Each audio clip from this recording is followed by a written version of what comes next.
let's go back to our hymn book there. So we've got on number 15, we've got something on the lines here, and we've got something, at least we've got one thing on a space and one thing above the stave or the frame that we have here. All right, these are all very interesting to us at this point. Let's first deal with, bearing in mind we've got our musical alphabet there, which we'll refer to in a second. Let's deal with the circle itself. Now, in terms of music, you can have a circle. I think maybe this is a good place to show you this, okay? This is the basis there of your music, okay? Very important. Once you've got your frame and you understand that, this is the next most important thing. On the frame, you'll be putting this in different places. It's the same circle, right? The same circle, but where you place it will have a different pitch. If you put this circle high up, right, then that's going to be a high note that you're going to be sounding. If you put it low down, you're emphasizing a low note. And the trick is to be able to identify where on the frame or on the stave that you've put the music. Now, you can put this in two places everywhere on the stave. You can either put it in the space. Now, this one is a bit small, but you either can put it in the space, and I'm going to draw that for you here, so that it takes up the whole of the space. Now, mine is a bit short of that, but here it takes up the whole of the space. Or, let's go to the middle line. You can put it through a line and it takes up the middle of the line. Now, if you're doing it consistently, the same amount that you're using to put it in the space will be the same shape of note and size of note that you'll put when you put it in the line. The knack of it is, especially those of us that are born and bred Londoners, we are aware of the London Underground sign. This is how you put the note in the line. It must be equal on either side. It will be cut like a semicircle. You cannot and should not put it half in, half out. That's wrong. Okay, that's not a proper note. I'm not sure if you're really meaning a space or you're really meaning a line. And that's confusing. So it's either right through the belly of the note, or the note is whole there, but in between the lines. Now, you can do whatever you want with that after that. You can put a stem on that. You can color that in. You can add things to the stem. Fine. The most important thing for you is to understand the circle, where the circle is. So let's clear that off, and we're going to go back to number 15 proper and break down what they've got there.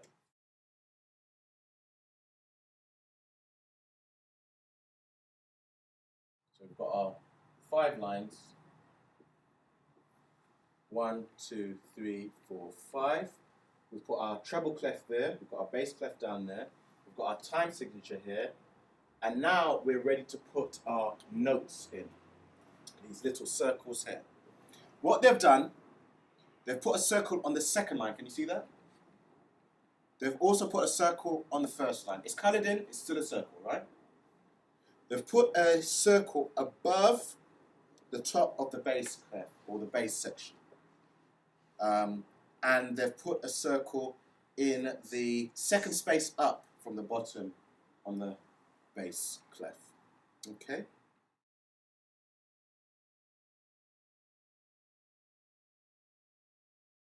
All of those are symbols for different notes. I'll tell you from the top what they are.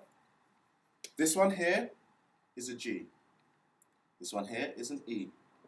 This one here is a C. And this one here is a C. Now remember, we said there are lots of C's around. In fact, there are lots of all of the cycle of the notes there. This one is the middle C actually, and this one is the one below it. Okay? So far, this is what we've got. Let's start from the bottom up. We've got a C here, we've got the middle C here, then we've got an E here, and then we've got a G here. And they've asked us to do that. How do we know that? Let's break that down. When you put a circle on a line or a space, it adopts the name of that line or the name of that space. And each of these lines and each of these spaces represent a particular key on the keyboard. At least the lines and the spaces represent all the white keys. If you're going to do the black keys, then there's another symbol that you'll add to your regular alphabet, a sharp or a flat sign. Okay? Just for your information, a sharp is that. If I can draw upside down with flat, it's like that. Okay, that we'll deal with in a second. At the moment, you have 5 lines, agreed? Okay, let's rub that out here. We've counted and numbered our lines 1, 2, this is where this is important. 1, 2, 3 from the bottom, 4, 5. Okay? Line number 1 is E. If you put anything on the line so that the note, the circle, where's my circle gone? So that the circle or the line runs through the belly or the middle of the circle, that's an E. Alright, so that's line number 1. E, the next line up is G, the next line up is B, the next line up is D, and the top line is F. When you've got this treble clef symbol on there. So when you've got this one here, right, when you've got that symbol there, that is what the lines are called. On the same lines, however, when you put the bass clef symbol on there, then the lines change and they become G at the bottom, then B, the middle one is D, the next one is F, and the top one is A. Okay? Now you'll notice I talked about an alphabet and I've jumped. Alright? It's E. In the normal alphabet, after E comes F, not G. Alright? But I've done the lines and I've missed out the spaces. I'm going to do the spaces in blue. The spaces actually fill the gaps in the alphabet, but it's easier to read it this way. And we've got a mnemonic later on that we'll look at. The first space, we've got 5 lines, we've got 4 spaces in between. 1, 2, 3, 4, yeah? First space is F, the next space is A, the third space up is C, and the top space is E. Likewise, the bottom space is A, if I can write that better, the next one is C, the next one up, the third space up is E, and then top one is G. Okay? Now here's the mnemonic for the treble clef. Every good boy deserves favour, I've heard. Every good boy deserves football, and there's some others as well. Okay? Eat good bread, dear father. That's religious, that's lovely. That's great. Eat good bread, dear father. I'm going to take that one. Do you have one for the bass one? Good boys deserve fun always. Yes, that's the standard one. All right. Now, so eat good bread, dear father, and you've heard that first. Yeah, that's beautiful. Eat good bread, dear father. And then in between, we don't need a mnemonic for that because it spells a word, face. Okay? Every good boy deserves favour. Eat good bread, dear father. Whatever it is, the first letter of the word is the first letter of the line. An easy way that we learn this is good boys deserve football always. And all cows eat grass. So the lines, good boys deserve football always.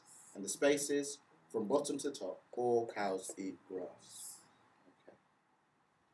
And then we just identify when a circle is on a particular line or a particular space. We're saying which line is it on? Which space is it on? And when you can identify, oh, it's on the E space, this must be E, as it is here. Oh, this is on the second line up, this is the G line. So this note is a G because it's running right through the middle there. Okay? Or if it was in the middle, oh, this is the first space, this is an F.